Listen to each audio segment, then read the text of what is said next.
हाय friends, मैं हूं Manav. Welcome to movie शूवी। करते हैं आपस में एक पॉजिटिव सा नमस्कार और रिक्वेस्ट है जो लोग नए आए फटाफट से सब्सक्राइब कर लो। बात करने वाले एक इंटरेस्टिंग मूवी की जिसका नाम है लापता लेडीज़। क्या ये लेडीज़ रियली लापता हैं कि अपने जीवन में अपनी आइडेंटिटी से लापता हैं? ये मूवी का क्रक्स है और चाहूँ तो इस रिव्यू को मैं यहीं पर ही ख़त्म कर सकता हूँ, क्योंकि ये जो मूवी है जो मुझे समझ में आई है एटलीस्ट जब मैं देख रहा था, यार ये जो लेडीज़ हैं, जो लापता लेडीज़ हैं, ये इसको लॉस्ट लेडीज़ के दो इंटरप्रिटेशन है। एक तो लिटरली और एक मेटाफोरिकली। लिटरली इसलिए क्योंकि जिस तरीके का भेदभाव दिखाया गया है, जिस तरीके और बहुत ही सटायर तरीके से दिखाया गया है, आपको मज़ा बहुत आने वाला है। डायलॉग्स बहुत ज़्यादा पावरफुल हैं, उस पर आएंगे अभी। तो जिस तरीके से ये दिखाया गया है, आपको ऐसा लगता है कि यार ये जो वेमेन है, ये अगर इनको मेन का सहारा नहीं मिलेगा तो इनका होगा क्या। और अगर आप मेन की ज़िंदगी के अंदर आ रहे हैं, तो आप शादीशुदा होकर आ रहे हैं, तो आपकी जो ज़िंदगी है वो झंड है और उसके बाद आपको मेन के हिसाब से किस तरीके से एडजस्ट होना है। लेकिन at the same time, because इसका जो टाइटल है वो लापता लेडीज़ है, और लापता लेडीज़ का मतलब ये है कि कहीं ना कहीं जब तक एंडिंग अच्छी नहीं होगी तो पिक्चर अभी बाकी है। तो इसका मतलब कि वो सेल्फ डिस्कवरी कैसे करते हैं, एटलीस्ट एज ऑडियंसेस हम तक ये मैसेज कैसे पहुंचता है। तो पहुंचाने का तरीका ये है कि कहानी दिखाई जाती है दीपू की और फूल की। नई नई शादी हुई है और वो ट्रेन पे चढ़ चुके हैं, और ट्रेन उनका ऐसा नहीं है कि पहला मंजर है, इससे पहले वो बोट और कई सारी चीज़ों के ऊपर और ट्रैवल कर चुके हैं, बहुत दूर जा रहे हैं, अपने घर शादी करके घर जा रहे हैं। और वहाँ पर ट्रेन में दीपू की लग जाती है आँख, और जैसे ही वो आँख खुलती है तो उसका स्टेशन आने वाला होता है, फटाफट से उठाता है अपनी फूल को और नीचे उतर जाता है, और घर पहुँचते ही सारे आशीर्वाद देने वाले होते हैं। तो पता चलता है कि ये तो भैया पुष्पा रानी है इसके अंदर। ये पुष्पा रानी कौन है? अब फूल बेचारी जहाँ रह गई है और जिस तरीके के हालात दिखाए गए हैं कि घर से बहुत ज़्यादा दूर, फूल जो है पढ़ी लिखी नहीं है ज़्यादा, और जो मेन की शैडो के अंदर रहती है वो ज़्यादातर, और अभी अभी पहली बार घर से कदम रखा है, उसका सहारा स्टेशन पे कौन बनेगा। तो ये जो पैरामीटर्स हैं, ये सारी चीज़ें पैरेलली चलती हैं। इसे बहुत सारे पहलू खोले गए हैं। आमिर खान की वाइफ ने बनाया है, और किरण राव की जो डायरेक्शन है मैं कह सकता हूँ अच्छी है। एडिटिंग ओके ओके है, कई जगह पे बोर करती है, लेकिन बहुत जगह पे जो इसका बीजीएम है, डायलॉग्स हैं, और जिस तरीके से किसी ने भी कोई स्लैपस्टिक करने की कोशिश नहीं करी गई है। जिस जोन के अंदर पंचायत जाती है, जहाँ पर सिचुएशंस आपको रियलिटी इतनी ज़्यादा आपको आईने की तरह दिखाई जाती है कि आपको हंसी आ जाती है, या फिर एक सटायर की वजह से स्माइल भी बन जाती है। लेकिन आप जब आप गंभीरता से सोचते हो कि मैं जिस बात पे हंस रहा हूँ वो एक्चुअली एक ईविल है सोसाइटी का, ये सारी तरीके को मैनेज करना बहुत मुश्किल काम था, जो कि मेरे ख्याल से डायरेक्टर साहिबा ने अच्छा किया है। रवि किशन का रोल बहुत अच्छा किया है। दीपू के अंदर जो कैरेक्टर है वो बहुत बढ़िया है। फूल और पुष्पा रानी का जो कैरेक्टर है, फूल का जो कैरेक्टर है स्पेसिफिकली, जो स्टेशन के ऊपर स्टैंडर्ड है, वो होप कैसे लेके आती है और उसको क्या कुछ डिस्कवरी होती है अपने बारे में, वो बहुत बहुत ही ज़बरदस्त है।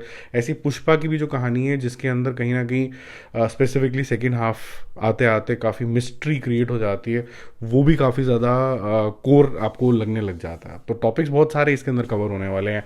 वुमेन का अस्तित्व क्या है, वुमेन अपने लिए कैसे कर सकती है, इतनी पढ़ी लिखी नहीं भी है तब भी बहुत ज़्यादा चीज़ें ऐसी हैं उसकी लाइफ के अंदर, उसकी सीख इतनी सारी है कि वो कुछ चीज़ों से अपना जिसे कहते हैं ना जीवन जो है आगे लेके जा सकती है। जैसे एक एग्जांपल दे देता हूँ, कुकिंग वगैरह, बाकी आप मूवी के अंदर देखना, वो काफ़ी ज़्यादा अच्छा लगेगा। पेट्रियार्कल सोसाइटी का क्या इम्पैक्ट है, क्यों ये चले जाना चाहिए। और एक मेरे पर्सनली मुझे ऐसा लगता है कि ये चीज़ें क्वेश्चन आज की सोसाइटी नहीं करती है, पर करनी ज़रूर चाहिए कि यार जो मान्यता पहले थी वो मान्यता आज मानने के लिए फोर्स मत करो। हो सकता है कि उसके अंदर कुछ आप इवॉल्व करके कुछ उसको नई शेप दे सकते हो। आप ग्राउंडेड हो, आप पुराने ज़माने में की जो मान्यता उनको बिलीव करते हो, बहुत अच्छी बात है, लेकिन उसके ऊपर भी अपग्रेड कभी ना कभी चाहिए होता है, क्योंकि वो मान्यता भी कभी किसी को ओवर रूल करके आई होंगी। ऐसा नहीं था कि वो फर्स्ट टाइम बनी थी।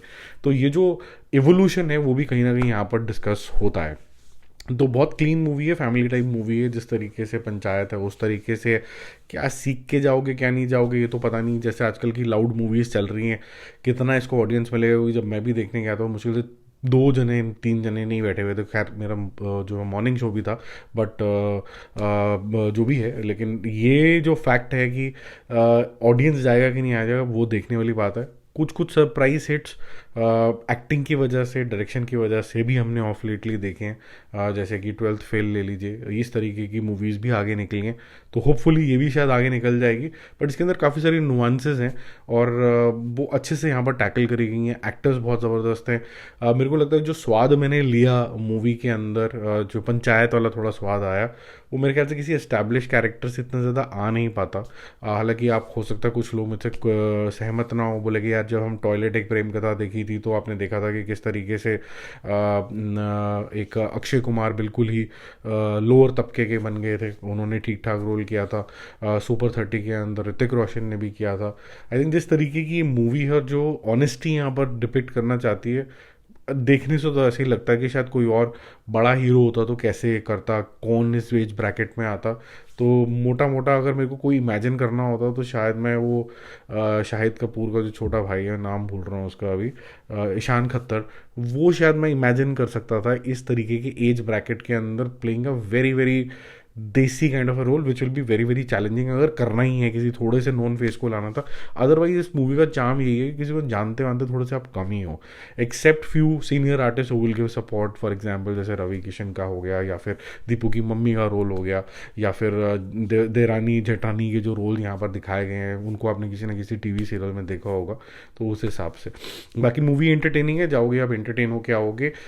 इसको अगर वेब सीरीज़ का रूप दे देते और थोड़ा थोड़ा ब्रेक करके जैसे थोड़ा सा और लंबा भी ड्रैग कर लेते, चाहे कैरेक्टर्स को डेवलप कर लेते, और इसको एक 25-25 मिनट की अगर इसको वेब सीरीज बना दे तब भी मज़ा आता। क्योंकि मैं इसलिए बोल रहा हूँ, हो सकता है ऑडियंस इतना ज़्यादा ना मिले इसको थिएटर के अंदर, क्योंकि अलग थोड़ा पैरेलल सिनेमा टाइप है। लेकिन जो लोग आजकल कंटेंट की तरफ प्रभावित होते हैं वो शायद इसको देख लें। तो बकवास हो गई बहुत ज़्यादा, जाओ और टिकट खरीदो और देख लो। ये मेरा मूवी शूवी स्कोर इसके लिए रहेगा 9/10। It's a good movie, it's a well made movie, अच्छी है, और सिनेमैटिकली भी कोई वीएफएक्स और इस तरीके का इस्तेमाल नहीं किया गया। रगड़ जिस तरीके से होनी चाहिए एकदम रॉ, वैसा आपको यहाँ पर दिखता है। ठीक है, बाकी जल्दी मिलते हैं और रिव्यूज़ और अपडेट्स के साथ। Stay connected. हाँ, जाते थे मैं ये बोल दूँ कि ये थोड़ी सैड फिल्म है, लेकिन इफ़ ये फिर भी आपके मुंह पे स्माइल बना के रखती है, तो ऐसा नहीं है कि आप सर दर्द लेके आओगे कि यार इतना ज्ञान दे दिया। इसके अंदर ज्ञान है, but at the same time बड़ा ही ईजी तरीके से इसको डिलीवर किया गया। बाय।